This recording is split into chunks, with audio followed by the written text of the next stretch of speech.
Friends,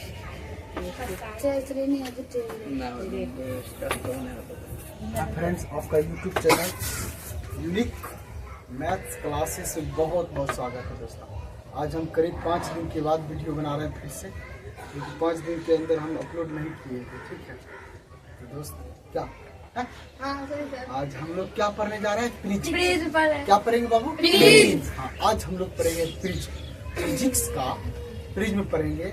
और physics में जो हम लोग पढ़ने जा रहे हैं प्रकाश के अपवर्तन चैप्टर। कौन सा चैप्टर में? प्रकाश के अपवर्तन चैप्टर में हम पढ़ रहे हैं फ्रिज। क्या पढ़ रहे हैं? फ्रिज में पढ़ रहे हैं। ठीक है। और जो विद्यार्थी 8 का है, जो 9th का है, 10th का है, तीनों क्लास के लिए 100% जरूरी है ये चीज पढ़ने की, क्योंकि 10th में तो एग्जाम में एवे करता है, 9th में भी आता है, 8th में भी इस चैप्टर है। ठीक है, देख लीजिएगा आप लोग, पक्का है, गारंटेड साथ। ठीक है बाबू, चलो अब हम लोग पढ़ते हैं फ्रिज। फ्रिज में क्या होता है? फ्रिज में किसे कहते हैं? कोई कोन है। ठीक है, ये देखिए कोई कोन है ना, इस कोन पर जब दो समतल, ठीक है, किसी झुके, आपको परिभाषा जो पढ़ाए हैं, किसी कोण पर दो समतल का जो झुका रहता है और झुकने के बाद घिरा रहता है, उसे क्या कहते हैं? प्रिज्म कहते हैं। इसका परिभाषा आराम से सुनिएगा। ये कोई कोण है और इस कोण पर दो पृष्ठ, दो सतह है। एक सतह ये है और एक सतह ये है, और ये दोनों झुकता है। क्या होता है बाबू? झुकता है। और झुकने के बाद जो भी आकृति प्राप्त होता है उसी को हम लोग क्या कहते हैं? प्रिज्म कहते हैं। क्या कहते हैं? प्रिज्म कहते हैं। ठीक है, किताबी भाषा, किसी कोण पर झुके दो समतलों के पृष्ठों के बीच घिरे सतहों को क्या कहते हैं? प्रिज्म कहते हैं। कोई दिक्कत? अब सुनो ध्यान से। अब हम लोग इसमें पढ़ेंगे कि अपवर्तक पृष्ठ क्या होता है। क्या सही पढ़िएगा? और एक बात, पारदर्शक माध्यम भी होता है। क्या होता है ये? पारदर्शक माध्यम। पारदर्शक माध्यम जो होता है वो आर पार की किरण दिखाई देता है, आर पर किरण दिखाई देता है। जब कोई कोण पर दो समतल पृष्ठों के बीच घिरे हुए कोई पारदर्शक माध्यम है, उसी को हम लोग क्या बोलते हैं? प्रिज्म कहते हैं। जैसे कि ये जो है ना आपका पृष्ठ, ये जो सतह है आपका, ये पारदर्शक माध्यम है। कौन सा माध्यम है? पारदर्शक माध्यम। यानी कि अगर अंदर में कोई किरण से बाहर रोशनी कीजिएगा, किरण ऑटोमेटिक है, वो किरण आएगा इधर। इधर से भी कोई किरण डालेंगे तो उधर भी जाएगा। इसलिए बाबू उसको बोले जाते हैं पारदर्शक माध्यम। क्या बोलता है? पारदर्शक माध्यम बोला जाता है। क्या? ठीक है, अब सुनो ध्यान से, बढ़िया से देखना। अपवर्तक पृष्ठ, इसमें क्या पढ़ेंगे बाबू? अपवर्तक पृष्ठ पढ़ेंगे। क्या पढ़ेंगे? अपवर्तक पृष्ठ। इसमें सबसे पहले क्या पढ़िएगा? अपवर्तक पृष्ठ पढ़ना है। ठीक, अच्छा चलो ठीक है। अपवर्तक पृष्ठ देखो हम लोग किसको बोलते हैं, आराम से सुनिएगा बाबू। ठीक है, आराम से, घबराना किसी को नहीं। ये जो होता है, पहले पढ़ना अपवर्तक पृष्ठ। क्या पढ़ना है? अपवर्तक पृष्ठ पढ़ना है। ठीक है, अपवर्तक पृष्ठ क्या होता है? यहाँ से आप स्टार्ट कीजिए और यहाँ से यहाँ ऐसे कीजिए और ऐसे, इसी को हम लोग क्या बोलते हैं? अपवर्तक पृष्ठ कहते हैं। क्या कहते बाबू?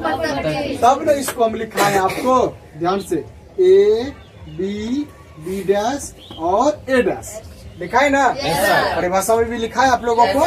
ठीक है, दो सतह कौन? एक सतह है A B dash A dash, A B dash A dash, तथा फिर क्या है? A C, तथा है फ्रिज में दोस्त। ठीक है, तथा A C डैश और A डैश। अब देखो ये दोनों को हम ब्रैकेट में घेर दिए थे, तो दोस्तों अब देखो इधर से भी ले लो, A C और C डैश और A डैश। ये दोनों जो है आपका क्या है? अपवर्तक पृष्ठ। इसे हम लोग अपवर्तक सतह भी कहते हैं। क्या कहते हैं? अपवर्तक सतह भी कहते हैं। ठीक है, और यही दोनों पृष्ठ है ना, यही दोनों समतल है जो कि किसी कोण पर किसी माध्यम पारदर्शक पदार्थ से ये बना हुआ कांच होता है, ठीक है। और इसी को हम लोग क्या कहते हैं, प्रिज्म कहते हैं। और यही दोनों सतह है, ये पहला सतह ये है, दूसरा सतह ये है। पहला सतह ये है, पहला सतह का नाम क्या है, ABB डैश तथा ACC डैश यानी कि इस सतह का नाम हुआ ना। आराम से बाबू समझना, ठीक है। इतना भाग का एक सतह, इतना भाग एक सतह, कोई दिक्कत किसी को? इसी को हम लोग क्या कहते हैं, अपवर्तक पृष्ठ कहते हैं, ठीक है दोस्त। अगर आप लोगों को समझ में नहीं आएगा तो कमेंट जरूर कीजिएगा, अगर गलत भी होगा तब भी कमेंट कीजिएगा, कमेंट कीजिए ताकि हमको महसूस है कि मेरे बच्चे ऑनलाइन भी पढ़ते हैं, ठीक है। चलो अब हम लोग पढ़ेंगे क्या, अपवर्तक पृष्ठ पर क्या पढ़ा है बाबू, अपवर्तक कोण। क्या पढ़ा है बाबू, अपवर्तक कोण। अब देखो ये हो गया ना, ठीक है, बिठा दे। चलो अब पढ़ेंगे अपवर्तक कोण। क्या पढ़ेंगे बाबू, अपवर्तक कोण। आराम से ध्यान से समझिएगा। अच्छा इसको हम तीर का सिंबल दे दें क्या, सर दे दीजिए। इसको हम लिख देंगे अपवर्तक पृष्ठ। क्या बाबू, अपवर्तक पृष्ठ। क्या लिखेंगे दोस्तों, अपवर्तक पृष्ठ। अपवर्तक ना, अपवर्तक पृष्ठ, अपवर्तक पृष्ठ। ये भी क्या है, अपवर्तक पृष्ठ। हाँ ये भी ना है, यस अपवर्तक पृष्ठ। ये भी क्या है, अपवर्तक पृष्ठ। कोई दिक्कत? अगर आपसे पूछा जाए कि प्रिज्म में कितने अपवर्तक पृष्ठ होते हैं, 2। प्रिज्म में कितने अपवर्तक पृष्ठ होते हैं, 2। सतह भी कितने होते हैं, 2। एक सतह होता है ABB डैश A डैश, उसके बाद होता है ACC डैश A डैश होता है ना, क्लियर है ना। आप सुन ध्यान से, अब हम पढ़ेंगे अपवर्तक कोण। क्या पढ़ेंगे बाबू, अपवर्तक कोण। अपवर्तक कोण। कोर किसको बोला जाता है, अभी आप लोग कभी कभी पढ़े होंगे, कटोरा गिलास देखे ना, कटोरा गिलास, कटोरा के साइड में होता है कोर, इसको पकड़ के उठाते हैं, वो कोर होता है। इसी प्रकार से प्रिज्म कोर इसको बोलता है, किसको बोलता है, इसको कोर बोलता है। क्या बोलता है बाबू, परिभाषा में देख लो लिखा है A डैश A डैश, परिभाषा में देखो लिखा है, लिखा है कंफर्म, लिखा है दोनों पृष्ठ, देखो कितना अच्छा लिखा है, दोनों पृष्ठ सरल रेखा, दोनों पृष्ठ सरल रेखा A डैश A डैश पर मिलते हैं, ये लिखा है ना।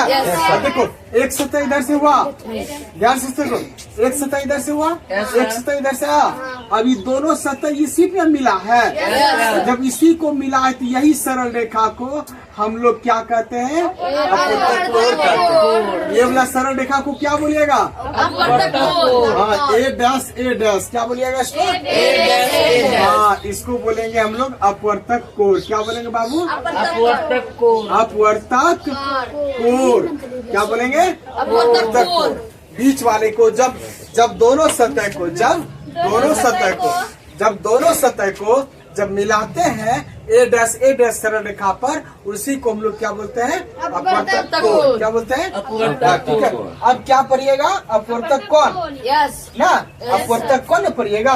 देखो अब हम लोग पढ़ेंगे अपवर्तक कोण, अपवर्तक कोण, अपवर्तक कोण ना, अपवर्तक कोण। कोण मतलब जहाँ आपके पास कोई न कोई डिग्री का कोण बना हो, उसी हम लोग कोण कहते हैं। कोण किसको बोलते हैं, एक रेखा ऐसे खींचा ऊपर से खींचे, क्या हो गया, कोण हो गया। क्या हो गया, कोण। इसको क्या बोलते हैं, कोण। उसी प्रकार इसमें जो होता है प्रिज्म में, इसको बोलते हैं कोण। इसको क्या बोलते हैं, कोण। हाँ कोण। किसका कोण, अपवर्तक कोण। किसका कोण, प्रिज्म का कोण। किसका कोण, प्रिज्म का कोण। हाँ प्रिज्म का कोण को हम लोग यहाँ बोलेंगे, इस वाले भाग को बोलेंगे प्रिज्म का अपवर्तक कोण। क्या बोलिएगा, प्रिज्म का अपवर्तक कोण। इसको बोलना है, इस यानी कि कोण A को बोलना है। क्या बोलना है बाबू, प्रिज्म का अपवर्तक कोण। हाँ प्रिज्म का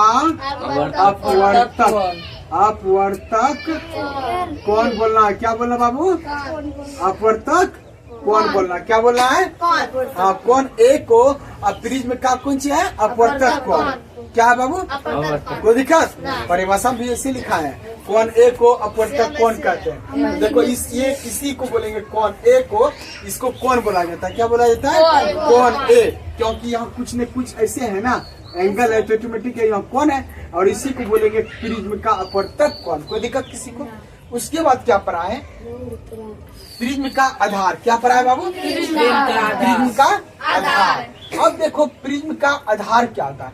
B C C dash B dash ना, बी सी डैश यही लिखा है ना। इसको बोलते हैं क्या? प्रिज्म का आधार। क्या बोलते हैं? प्रिज्म का आधार। इसमें खोजो B C dash B dash, यानी कि ये वाला भाग को हम लोग बोलेंगे प्रिज्म का आधार। क्या बोलेंगे बाबू? बी देखो है ना, बी सी डैश और बी डैश, ये वाला भाग को बोलेंगे प्रिज्म का आधार। क्या बोलेंगे बाबू? प्रिज्म का आधार। क्या बोलेंगे दोस्ता? प्रिज्म का आधार। यही बोलेंगे ना? Yes, sir. समझ में आया सबको? Yes, sir. कोई दिक्कत? No, sir. प्रिज्म का आधार बी सी डैश को बोला जाता है प्रिज्म का। कोई दिक्कत? अब उसके बाद क्या पढ़ा है बाबू? प्रिज्म का मुख्य काट ना। क्या पढ़ा है बाबू? मुख्य काट। मुख्य काट होता है, किसको बोला जाता है? मुख्य मतलब था कि मेन इसका जो, हाँ जैसे कि इसको प्रिज्म को हमको रखेंगे किसी टेबल पे आप प्रिज्म को रखिएगा तो मुख्य भाग इसी में रहेगा, इसी में रहेगा। देखो मान लिया जाए एक कलम है ना, इसको अगर ऐसे रखेंगे तो इसका मुख्य जगह यही न हुआ, इम्पोर्टेंट स्थान अगर ये रहेगा तब ये स्थिर है। उसी प्रकार इस प्रिज्म का मुख्य भाग यानी कि मुख्य काट क्या है? ही है। क्या बाबू? इस पूरे वाले भाग को क्या बोलेगा? प्रिज्म का मुख्य काट। प्रिज्म का क्या बोलेगा? मुख्य काट, यानी कि ए बी सी को ना, है ना, ए बी सी को हम कहते हैं मुख्य काट। किसका बाबू? और ये जो फिगर है ना, ये जो आप देख रहे हैं मुख्य काट, ये देख रहे हैं ये फिगर देख रहे हैं बाबू? ये मुख्य काट जो देख रहे हैं ये समबाहु त्रिभुज है। कौन सा त्रिभुज है? समबाहु त्रिभुज। और इसका प्रत्येक कोण होगा 60 डिग्री। कितने का होगा? 60 डिग्री। आपसे पूछा जाएगा प्रिज्म जो प्रिज्म जो होता है, मुख्य काट जो होता है वो कैसा आकृति है? त्रिभुज। कौन सा त्रिभुज है? समबाहु त्रिभुज। कौन सा त्रिभुज है? समबाहु त्रिभुज है। और समबाहु त्रिभुज में प्रत्येक कोण कितने डिग्री को? 60 डिग्री के। कोई दिक्कत? ठीक है, तो लास्ट और कुछ पर आए हैं? वही वार का था जो अभी बोले 60 डिग्री। अभी हम नहीं बोले, अभी आपको बोले कि प्रिज्म का जो मुख्य काट होती है वो समबाहु त्रिभुज की होती है और जिसके प्रत्येक कोण कितने डिग्री को? 60 डिग्री। इसके मतलब अपवर्तक कोण कितने डिग्री को होगा? 60 डिग्री। कितने डिग्री को होगा? 60 डिग्री। तो दोस्त आज हम लोग पढ़े प्रिज्म। क्या पढ़े? प्रिज्म। और प्रिज्म के बारे में सब कुछ पढ़ लिए। प्रिज्म में अपवर्तक के स्रोत, प्रिज्म में क्या होता है? अपवर्तक पृष्ठ होता है, उसके बाद अपवर्तक कोण होता है, उसके बाद अपवर्तक कोण होता है, उसके बाद क्या होता है? आधार होता है, उसके बाद क्या होता है? मुख्य काट होता है। इतना टाइप चीज होता है। इस सारा चीजों को हम लोग पूरा प्रयास से समझा दिए ना। ठीक है, फिर सबसे पहले प्रिज्म का परिभाषा पढ़ाए थे ना, तो इसका परिभाषा कैसे होता है? कोई लड़का हमको सुना दीजिए बोल के। प्रिज्म का परिभाषा सुनो तो। किसी कोण पर झुके दो समतल पृष्ठों का बीच घेरे किसी पारदर्शक माध्यम को प्रिज्म कहते हैं। हाँ, इसका परिभाषा तुम लोग ऐसे भी बोल सकता है, किसी कोण पर झुके ना, किसी कोण पर झुके द समतलों के पृष्ठों के बीच घिरे किसी पारदर्शक माध्यम ना। सुनो, कोई कोण है एंड कोई कोण, इसके दोनों तरफ से कोई पृष्ठ क्या है? कोई पृष्ठ। वो पृष्ठ कैसा है? पारदर्शक माध्यम है। कैसा है? पारदर्शक माध्यम। ये जो दोनों साइड का सतह है ये कैसा माध्यम है? पारदर्शक माध्यम है। और जब ये पारदर्शक माध्यम से घिरा रहता है इसी को हम लोग क्या बोलते हैं? प्रिज्म। कोई दिक्कत? टेंशन? तो दोस्तों आज हम लोग प्रिज्म के बारे में बहुत अच्छा तरह से पढ़े। किसी को डाउट है तो बोला जाए, बोलो। आप लोग भी बोलिएगा अगर कहीं दिक्कत होगा तो अच्छा सा ओ कोनो वीडियो बोले है ना। अच्छा चलो कोई बात नहीं। उन्होंने आंसू दे दो निकल तो जाएगा। दोस्तों आज हम लोग फ्री में असम असम सीख लिए ना, कोई दिक्कत किसी को? नहीं सर। ठीक है, तो ठीक है दोस्त, मिलते हैं आप लोगों के साथ अगले वीडियो के साथ। आएंगे बहुत इंपॉर्टेंट टॉपिक फिर लेकर आएंगे दोस्त। आप लोग बने रहिए, नए हैं तो वीडियो को सब्सक्राइब कीजिएगा और आराम से दोस्त आगे से आगे दोस्तों यारों को शेयर कीजिए। ठीक है दोस्त, मिलते हैं। सर इसमें भी बोलिए। सर बोलिए तो नाम तो नहीं को। ¿Cómo? सर तो लगे चप्पल से कट